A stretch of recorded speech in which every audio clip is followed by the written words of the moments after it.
So, do you need to do the thing? I don't see any problems with this at all. It's probably nothing more than. What if you take the negative off? You said something about that determines if it's an alternator problem.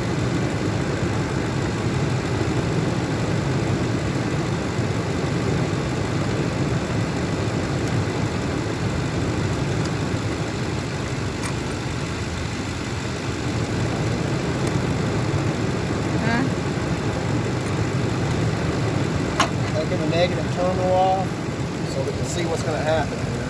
If the engine dies, it means there's definitely an issue with the alternator. But it shouldn't, because it's being charged at 14.4 volts, which is within its limits, but it's still bare minimal. Let's see what happens here. Okay, not the alternator. Okay, now let's check battery.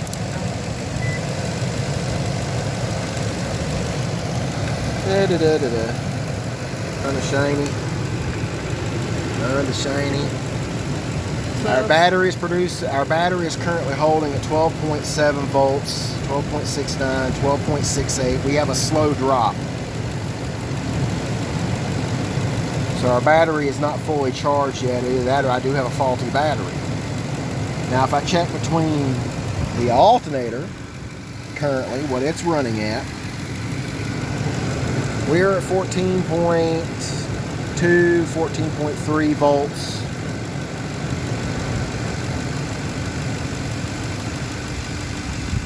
So the alternator is producing voltage. I still have the negative terminal disconnected.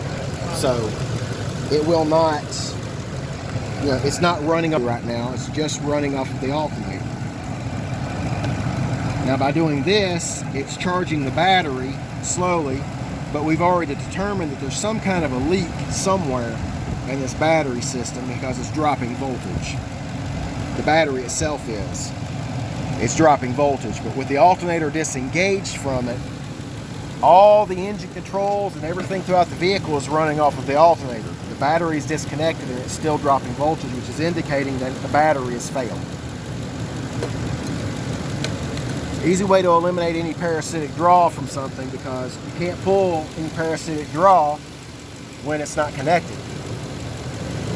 This would be the same as charging the battery overnight and letting it set for a week, disconnected from everything, and then coming back and seeing the battery dead. If you notice a voltage drop with your negative terminal disconnected, and you still notice a voltage drop, or it continually drops down like this one is doing, the battery itself is leaking, or not physically leaking, but it's discharging without command or without any type of connection. So pretty much we haven't had this battery a year yet, and it's failing. It's already failing. Which, based on where I purchased it from, I usually never purchase any electronic devices from, so I'm going to have to go somewhere else and purchase another battery. I never have any luck with a specific automotive store to buying anything electronic. It always fails on me. I'm not mentioning any names because I don't want any problems. So we're going to go through the processes of getting this battery charged, and then we're going to go through and, well, purchase another battery and do an installation of another battery from a different manufacturer. Are these fuses? This is a fuse. Could they be It's an ATC fuse. This right here has to do with the radio or some other system in there, and this is actually kind of warm. So we're going to pull this fuse and see what the heck is going on here. Because this should not... Did you notice how everything just died? Okay. Hold on, let me go turn off the vehicle.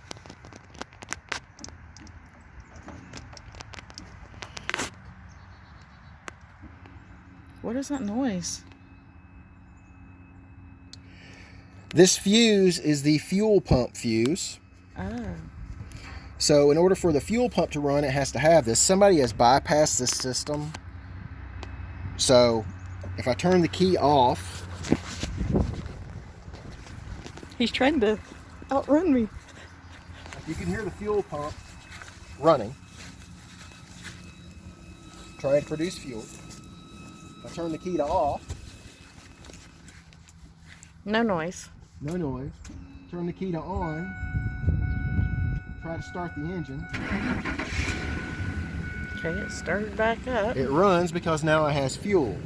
If you unplug that fuse, it will kill it. Somebody has maneuvered this around in order to make it to where it's for the fuel pump reset. I do not approve of this type of a method. I did not do this. Ties in here, ties in there.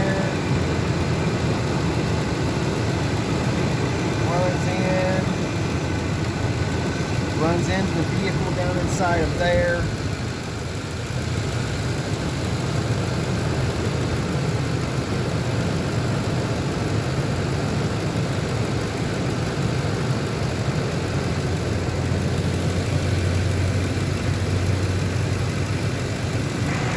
Alright. Haha. I stole the camera from her. So, you have the fuse. It leads to this. Somebody wire nutted it together or something in here. Follow this red wire back. Zip tied here. Runs around in little circles down in there. And it goes in, spider webs. Goes in to the grommet right there. And that happens to be where the heater core is, or the air conditioning. One of the two. It looks like, now it's a wire loom. They got it into there, which means it's been hooked up to the board inside, probably bypassing the relay, but I have to find out for sure. That's not an issue per se, but this wire is getting awful warm right here in this area. It's actually kind of warm here. So could that be bleeding energy off of the battery, or whatever you want to call it, to go to that fuse even when it's not running? Yes, because it's getting hot in this area, it's telling me that there's some kind of a poor connection, not between here and here, but there's some kind of a resistance between here and wherever. But this wire here is really not getting that warm. Honey, if you would feel the difference between this wire, temperature-wise, and that wire. Yeah, it's like there's a very normal body temperature, and I'm running a fever. Yes, it's a large difference. So there's some kind of a resistance or problem in this area. So we're going to look into that and go from there. If you would you turn the vehicle off, please? Yeah. I'm just removing zip ties because I cannot access certain things when I don't have room. I have pickle fingers. Let's see what we got behind this piece of tape here, because it's making me concerned. If there is just a wire nut, or if there's a standard crimp connector, that would possibly be a problem, especially if it got corroded or something of that nature. And guys, he throws the zip ties down on the ground for me to pick up. Well, you gotta have something to do. Ha ha ha. Oh, that's a bad sign. What? When you start seeing blue right off the bat for a standard crimp connector.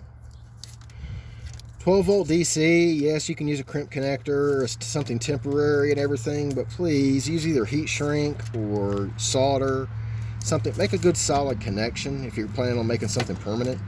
Do I need to go find the electrical? Okay, you see how that? Yeah, I seen the metal. You're not supposed to see that. Well, it's not crimped together properly. This is just nothing more than a fusible link or an inline fuse setup, which I can replace, but it's used for safety purposes. I just don't personally like this type of wire, and as I'm pulling this, it's stretching. It's stretching, so yes, this is not. Ooh. It's also not properly attached there. This crimp is very poor. So we're going to remove this little nut again, take this off, and we're going to actually put a proper connection up in here with another inline fuse to make sure everything's good. Talk to you in a few minutes when we get things set up.